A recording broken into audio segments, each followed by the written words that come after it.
unfortunately, others have been deterred by reports, much exaggerated, of snow.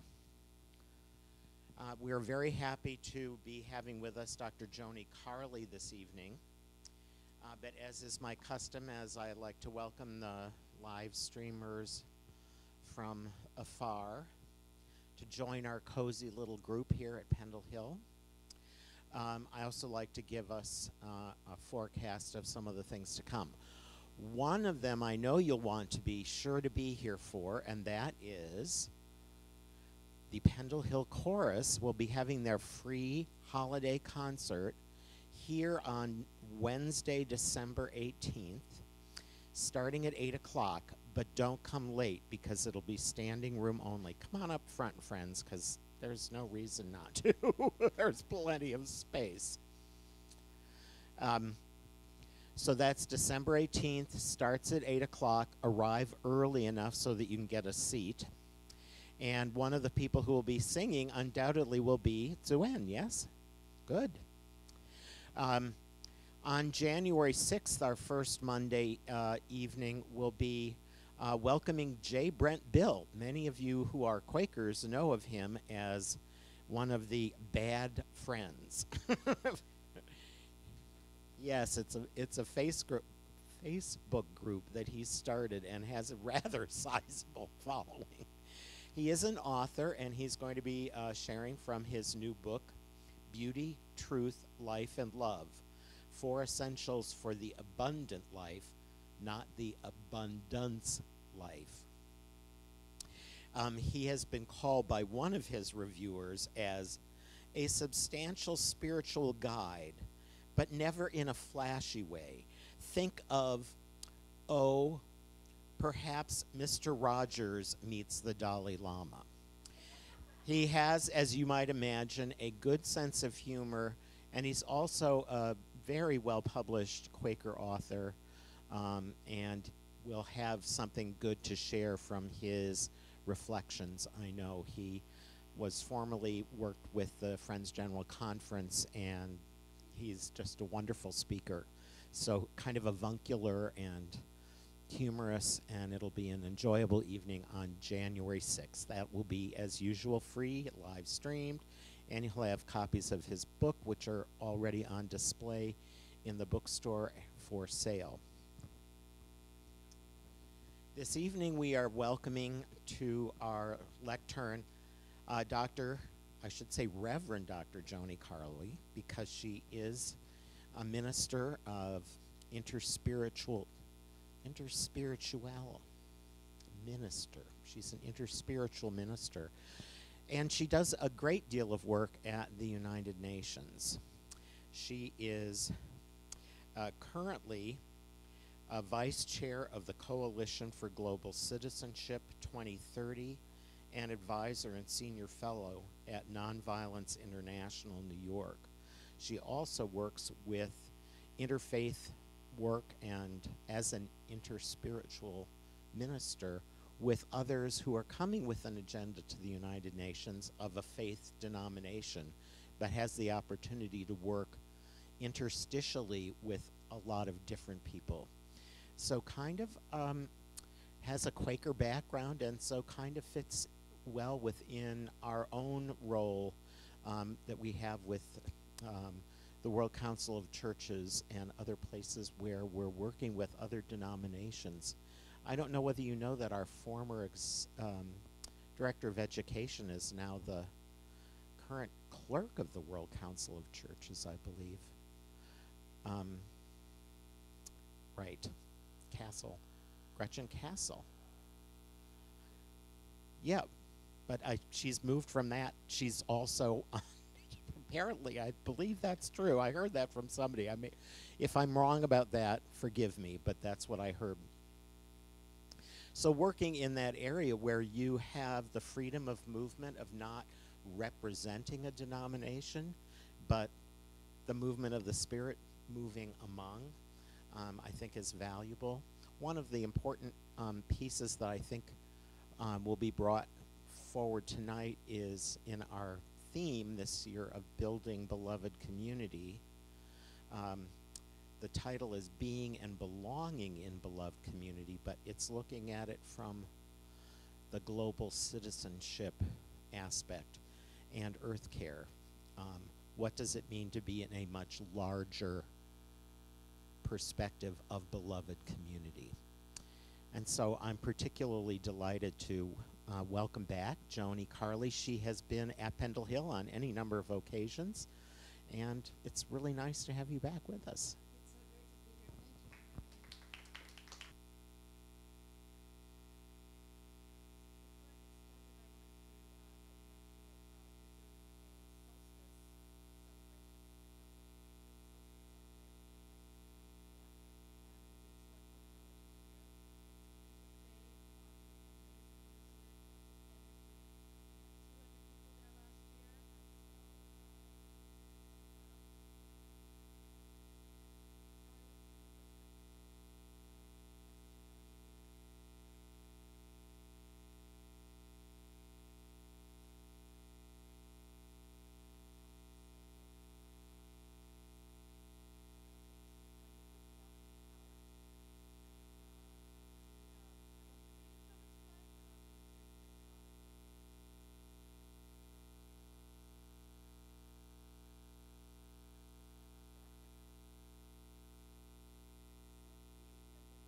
Thank you. Okay. So the Hindu mystic Tagore called it the life throb of ages dancing through our blood. That's my favorite description of it. It's that unique life pulse that's common to each of us and it's unique in each of us and common to all of us. It's also thought of as the inner light that's center to the Quaker faith. It's what the Quakers believe, that every human soul is implanted with this certain element of God's own spirit, that divine energy, that of God in everyone, the seed of Christ, the seed of light. It was written about in the Gospel of John. It said, the true light that which lighteth every man that cometh into the world. So the Quakers were originally called Friends because they were friends of that God spirit. No matter how it showed up, no matter when it showed up, that was the first primary commitment, was to friend that. Rumi referred to it as the guest. He always welcomed the guest in. I like to think of it as mojo. I traveled the world learning about that divine light, that mojo. I've learned from religious leaders, spiritual teachers, indigenous elders. I've been with leadership and human potential experts all over the place. I've worked with amazing leaders who I've consulted and advised with in my professional life. But I learned the most about mojo when I stayed in the Amazon jungle with the Shwa tribe. The Shwa are known for their fierce warriors and for their head hunting. They say that the head hunting is never done anymore or rarely done anymore, depending on who you ask. But the jungle gives you this really primal experience of that life throb, that mojo that I'm talking about. I was climbing up these 15, 20-foot muddy cliffs, and if you grab onto the wrong branch to keep from falling, you could encounter fire ants, which are no fun. I have first-hand knowledge. Going to the bathroom, you had to deal with scorpions. And at one point, we had crossed the Amazon and it had risen, and there was white water, and we were going hand over hand on a rope. And that kind of immediacy really makes you present in every moment. You've got to be present right now, right now, right now. And that presence is a factor of mojo, of being able to friend that light. You got to be present to it. You got to be present to the moment.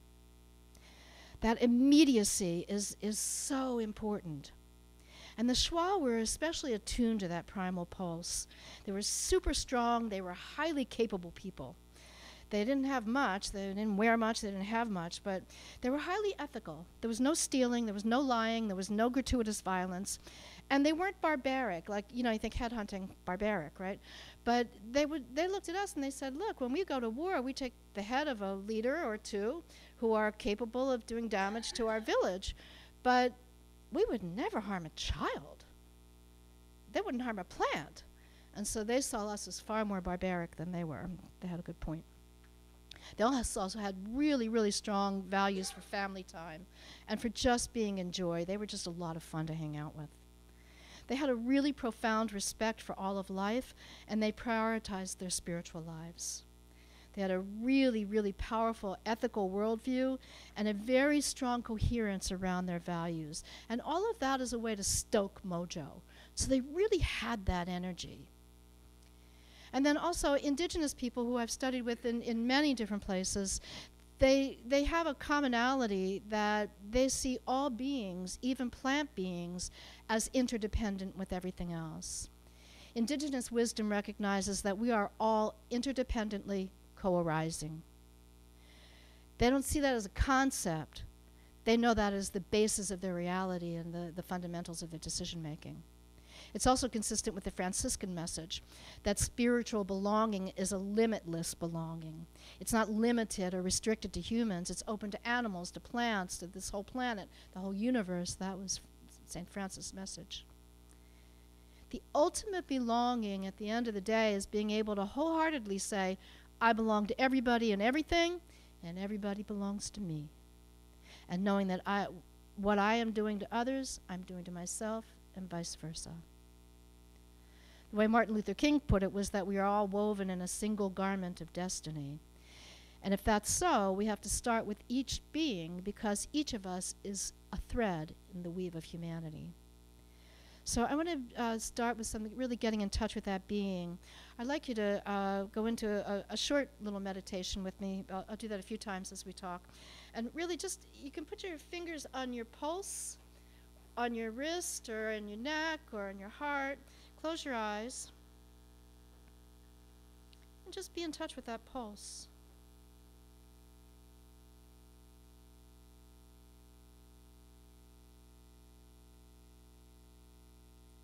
Feel it not just where your hand is, but through your whole body.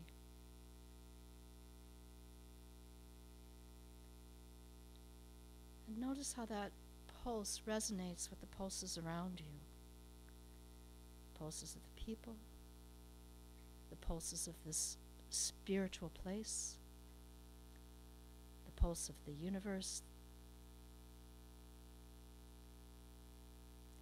Being in touch with that singular pulse of life, the pulse of love that unites us. And open your eyes. Can you feel how your mojo rises when you feel that pulse of belonging? You sense that pulse being bigger than self, being something that's wider. That's part of raising and rising, getting our mojo to rise, is recognizing the interdependence of how we all pulse together. And also, it gets us in touch with what we long for. And our longing, our being, takes us to longing, and being and longing create belonging. I want to break that down. So our longings and our need to belong bring focus to our hearts and our minds. Our longings kind of summon up our mojo. I long for this, and so it kind of makes my energy rise to want to do that. And belonging stokes it. When I feel like I belong somewhere, I'm energized. I've got my mojo flowing. Longing gives us purpose, and belonging gives us meaning. True belonging is grounded in spirit, and longing is grounded in us and takes us to spirit. So being longing. Longing is like a homing instinct in migratory birds. It's a part of the human condition to long. The culture around us tells us that we can find meaning in wanting stuff and for people to do what we want them to do and to be what we want them to be. But wanting and longing are two different things, and that's the distinction I really want to make tonight. Is if you close your eyes again, think of something you really want, that you really need, that you're afraid you can't have. And now think of something that you long for. What does your soul call you toward? Really feel that. And open your eyes. Could you feel the difference between wanting and longing? It's very strong. There's a fear in wanting, and longing is just a pull, a drive to the greater belonging. And that discernment is so critical. And being humans, we're not always in the space to discern that, but that's part of our job, is staying with that sense of knowing that the longing can take us somewhere to belonging. It can take us, our wanting can take us into the more fear and separation and lead us further into disconnection. I want this, I can't have it, I want it, I can't have it, and that takes us away from just being in the presence of belonging, which is always so. We all face at different times the primal fear of not belonging. It is a very primal thing. But that fear is really just telling us that we're lost in the delusion that love only comes from a limited source. And that's spiritual poverty. To allow the wanting to drive us is spiritual poverty. The truth is we have always belonged to something infinitely greater than our small selves. And in spirit, we're fully loved at all times and in all places and even between time and space and beyond it. And so that's belonging, is coming into that consciousness. Longing for connection is our inner guidance telling us that we aren't meant to live cut off from each other or from the divine wholeness of life. Longing leads to belonging because we long to fill the gaps of separation. But there's also a paradox in this, because the drive to feel interconnectedness is universal, and yet getting to the sense of deep belonging really requires the courage to not belong or to disconnect from some things. And that happens in two ways, within and without. So disconnecting within is about disconnecting from all the things that we're certain about. Because a lot of times our certainty takes us away from belonging. Right? We get stuck in our own walls of what we're sure and certain about. And when we're feeling out of belonging, it's time to look at our assumptions and our attachment to ideas, because they keep us from deeper connection.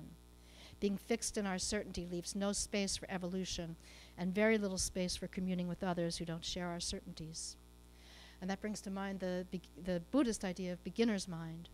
Right? Always coming from this open, empty space of putting our preconceived ideas lovingly aside. We can always connect back with them, but being open to what's so right there in true beginner's open mind. Humanity is not a fixed entity. It's an ever-evolving wave of consciousness and being. And it takes a lot of courage to disconnect with who we think we are and who we think we should be to be who we truly, authentically are. It takes a lot of courage to know you're enough, to stop trying to belong, because trying to belong, to try to do something different, stifles mojo. Mojo flows when we experience that place in spirit where there is only belonging, where we can be conscious about the delusion of not belonging, and where there's no such thing really as not belonging. When we're wanting, we're out of belonging, but when we're deeply longing, that's our homing instincts taking us into the wholeness of God. The deep need to belong is an evolutionary drive, and that's been confirmed by everything from Gallup polls to mystics to psychologists, theologians, psychologists, philosophers, biologists, sociologists.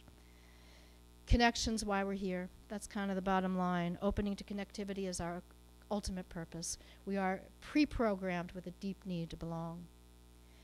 And feeling a sense of belonging and significance is a human primary need. So that's the internal shifting that we need to make. Externally, we also have to disconnect sometimes with others. And that takes a lot of courage. It doesn't take courage to connect, because we just do that automatically. That's just our evolutionary hardwiring. But the courage to consciously disconnect is very threatening. But when our longings call us to disconnect, we have to follow that too. Human beings are hardwired also for forming and joining tribes. They do that to share work, to increase safety, and to evolve our souls. And I like using the word tribes instead of groups or teams or clubs or even spiritual communities, because it gets us more in touch with that primal nature of belonging. And we're all part of a lot of tribes, and even tribes within tribes. We have the Quaker tribe and the Pendle Hill tribe, with family tribes and friends and work. And we tend to think of religious tribes began with the notion of God, but they didn't. They started with the overwhelming personal drive for deep belonging. The desire to evolve the soul toward the sense of ultimate belonging is what brings everyone to religious organizations, to become part of the religious tribe.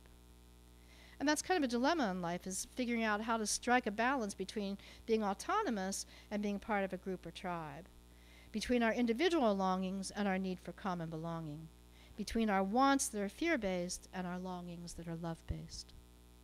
Our sense of belongingness has really become fractured by our cultural norms for separation and for fear-based decision-making. Our cultural norms have us all searching and hurting and even begging for belonging. A lot of pain and discomfort of the wanting rather than just being in touch with the longings.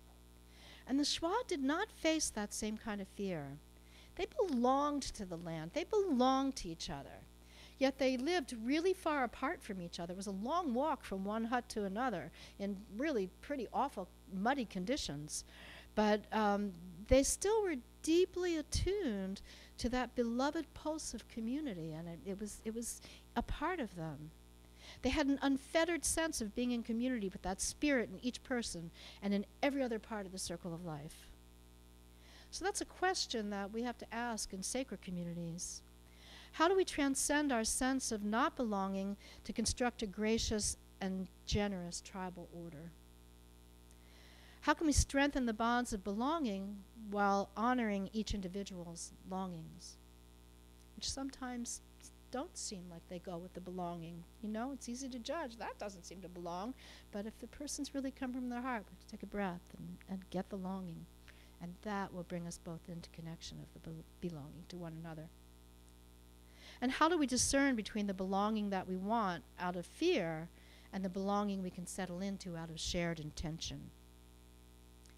Intention's an important word. Intentions are based on needs. Shared intentions start with shared needs, and we discover our common needs by being vulnerable with one another.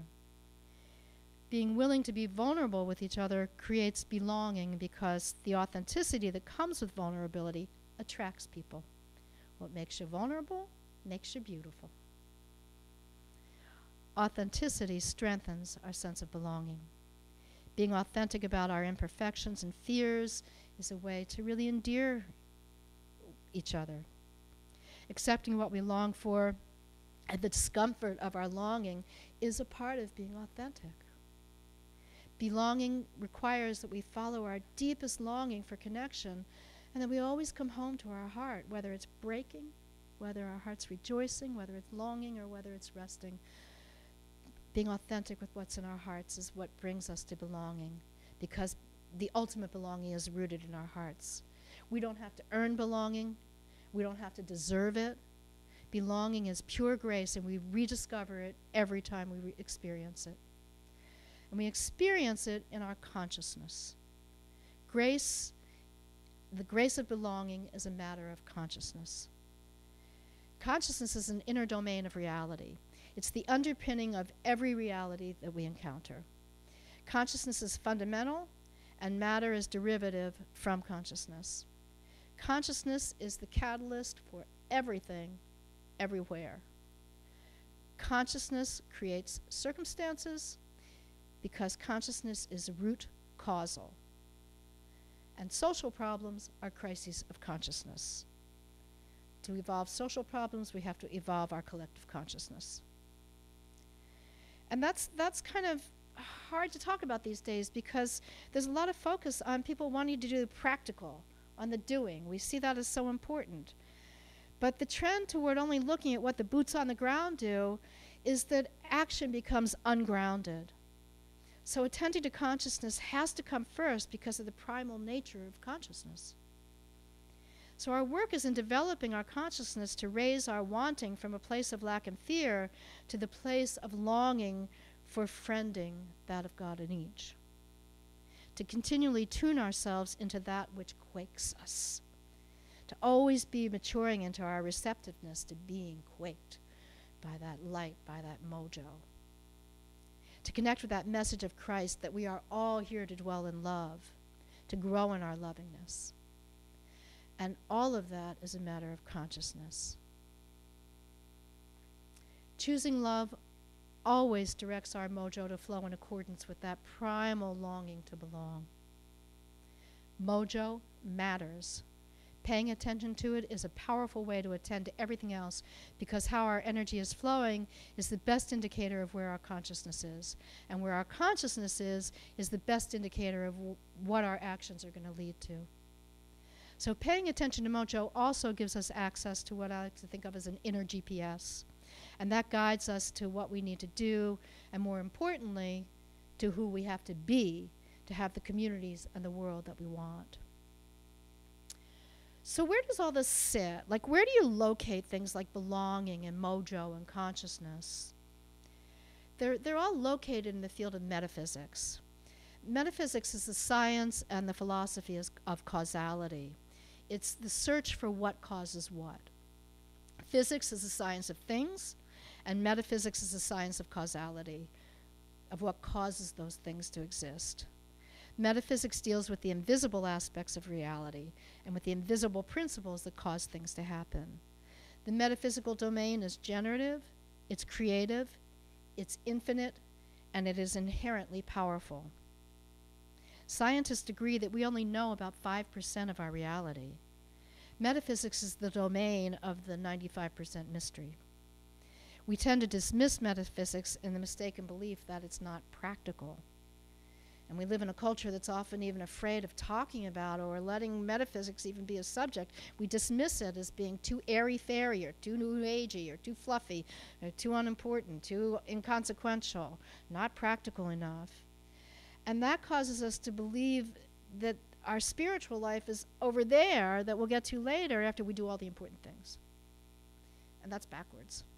Dismissing 95% of our reality puts us at a huge disadvantage. Metaphysical factors like mojo and love are the ultimate sources of power. And consciousness is the ultimate source of how effective we're going to be with our power. Consciously using metaphysics to cause things to happen is the art of alchemy. Now, the traditional definition of alchemy is that it's a mythological art relating to transmuting tin to gold, but that's a really, really narrow definition. Western culture's definition of alchemy as a mythological art relating to metals is dangerous because alchemy is one of the greatest capacities of the human experience. Alchemy, at its essence, is a mysterious process of transformation, creation, or combination that produces more than the sum of the parts, or you could say of parts and labor, depending on the situation. Alchemy happens every single time we transform resources into more than the sum of parts, like artwork is more than the sum of paint and canvas and somebody's time. Music is more than the sum of the instrument and the notes and the person sitting there. There's that alchemical factor that has it touch us. So alchemy is the adeptness in the field from which value gets added out of thin air. There's no such thing as the nowhere that people think things come from. It comes from the metaphysical field. And we can tune into it and we can manage it even though we don't understand it that well. So another example of alchemy is two people can follow the same recipe, yet somebody's tastes different. Some people have green thumbs. Two people can put the same things into the plant and one's plant grows more. Some people just have really good vibes. They can be introvert or extrovert, and we still feel really good about that person. Those are all alchemical differences, metaphysical differences. They're invisibly transformative, though, and that's what makes them alchemical. And the same thing at the workplace. One leader can take the same amount of skilled workers and raw materials and produce gold results like excellence, brand distinction, innovation, profitability, and civic contribution. And the other can produce tin results like poor quality, infighting, bad reputation, employee turnover, financial weakness. The difference is their mojo, is the alchemy, is how they do the things that we can't see. Your mojo is your internal power supply for doing alchemy. And developing alchemy is an inside job. Applying metaphysics requires conscious personal evolution, and it requires metaphysical rigor. That rigor is like tapping into whatever source you believe in through prayer, meditation, creativity, keeping body, mind, and spirit aligned, and keeping your relationships honorable. Alchemy becomes possible when we consciously tune into and then apply that life force or that spark of spirit that I'm calling mojo. We know that consciousness and intentionality are what cause things to happen. And alchemy is the capacity to be intentional with invisible power sources. And to be intentional about creating a just and compassionate world is going to take alchemy. It can't be done by policy alone. Because changing the world starts with the change of collective consciousness. And alchemy starts with understanding physical manifestation as starting with the non-physical. And it happens with connecting to the source of all manifestation. And with the deep understanding that every human life is the leading edge of the expression of source. That's a concept that's kind of interesting to work with. Alchemy requires never-ending expansion of our awareness that as physical beings, we exist at the frontier of our non-physical power source, right? It comes through us. We are the leading edge of it. I'll just give you a sense of that. Close your eyes again, please. Come in, take a deep breath. Just feel that divine light, that divine source coming through you.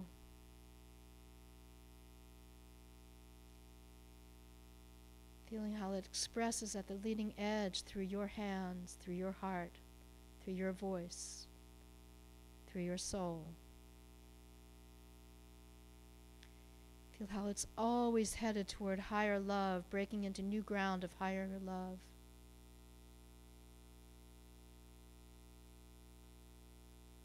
Feel that connection in many different ways and in ways that we can't even put words to. But it's always expanding and always expanding our capacity for causing things to happen. You can open your eyes. Could you feel it? Could you feel like being the edge, being the front end of how Source expresses in the world? To access our alchemical abilities, we have to stay at our personal growing edges, because alchemical capacity has everything to do with our state of consciousness. The capacity for personal power develops by developing our own consciousness, attending to our metaphysical forces, like our longings, like our inklings, like our inspiration and our vision. Those are the things that move us more mysteriously into harmony with Source. Even though we're not saying, I want to be closer to God by doing this, by doing it we become closer, just how the dynamics of belonging. And that constantly releasing what takes us out of that sense of belonging. It makes us feel like we don't belong.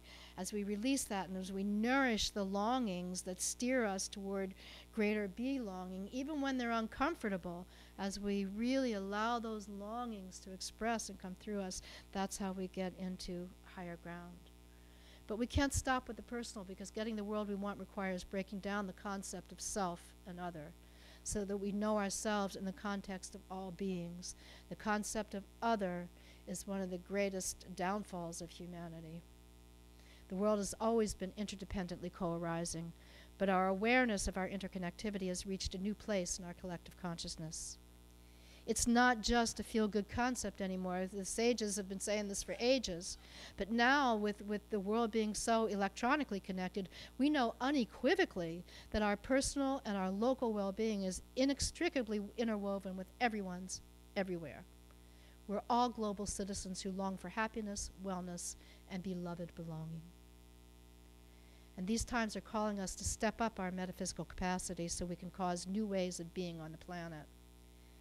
We are the ones we've been waiting for. It's up to us to do alchemy of consciously causing the world we want. And we can only do that by aligning our consciousness. When we align metaphysically, we bring our individual alchemical sparks together so that our alignment becomes an exponential factor, right? When you're talking about mojo, 1 + 1 doesn't equal 2. It equals much more than that. That's where the alchemy comes in. Alignment multiplies mojo. And these crazy headlines are a historic opportunity and a very loud calling for us to move into a higher, more aligned collective consciousness. So how do we do that? Well, values are the key. Values are the bridge between the tangible and the intangible. Our values are kind of the essence of what makes us long for things, and shared values are what we align with others around. So we come together in this community because we align around values for peace, for that inner light. And every community you're part of, there's an alignment around values at the base of it. So values are metaphysical building blocks, and they are our most primal motivators. They're more operative than genetics, according to twin studies, and they determine our social pressures, our social direction, and yet our values are often disconnected from our policies and practices. And that's a lot of the work in getting the world we want, is to get the values driving the way here. Because we know that when values rule, just about every economic and social indicator go up. Because people's mojo flows according to how values go. When positive values are playing out, like respect, truthfulness, caring, mojo flows really well. But when negative values are playing out, like lying, power trips, or gossip, things like that, then mojo goes retro. So values are the fundamental building blocks of cultures. And global transformation requires a revaluation of what we value. In other words, we need an economy and social structures that value what we deeply long for. Who really values, 9,000 different kinds of plastic objects? We value connecting with each other. And yet our economies and our social structures are wired around getting all those plastic things in the right places, no matter how many people have to suffer because of it. And so the shift now is really critical, and the shift has to come at this deeper level. The Quaker message to place greater economic value on things that vitalize our lives and much less value on militarization and materialism couldn't be more timely. So my own longings have led me to the distinction of global citizenship. And that's gotten me to the point I'm the vice chair of the Coalition for Global Citizenship at the United Nations, and I do a lot of work around there in this work of distinguishing global citizenship. Global citizenship is a coherence, and we're not the only group at the UN. There's the Global Citizen is a big, they do a big concert every year. I mean, there's a lot of, there's beginning to be more and more coherence around this growing consciousness that we need to reinvent social systems. And the way to think about a global citizen is any and every sentient being is a global citizen. It's a recognition that each of us and all of us share equal value in the interdependent weave of life. The global citizen movement represents a consciousness shift toward creating systems built on the assumption that every sentient being gets to live a life of dignity, that all kids go to bed safe, fed, and warm. Global citizenship distinguishes the rights and the responsibilities necessary for every sentient being to thrive. Global citizenship is about respecting our inherent mutuality with each other and with the earth. It's about valuing our interdependence as the fabric of our existence. And it's about creating policies and practices that reflect that we are indeed tied in a single garment of destiny. Global citizenship ethics establish a ground of being, or an ontology, for a world of mutual vitality and thriving. Global citizenship entails a consciousness shift away from accepting injustice as inevitable and just, it's just part of the picture. We might want to push against it, but it's just part of the picture. Global citizenship says no, it's not. And it isn't just about the eradication of injustice, because the ontological basis, the ground of being of global citizenship, doesn't support injustice to begin with. So if you think about it like the culture in a lab dish supports some things, but it doesn't support other things to grow. Well, injustice just couldn't be sustained by a global citizenship-oriented cultural infrastructure. It just couldn't exist in the structure. Not about pushing against it, it just couldn't be there. Global citizenship seeks to make injustice an artifact of a broken systems of the past. So an example of that is one of the UN's guiding principles is no one left behind. It's an important principle. It's accomplished a lot. But from a global citizenship perspective, if one person is left behind, we're all beneath our potential. And that's consistent with spiritual teachings forever. The idea of there being a social behind is just as valid as the idea that there's an ecological away. And if we really move into beloved community of belonging, we have to find a way to move past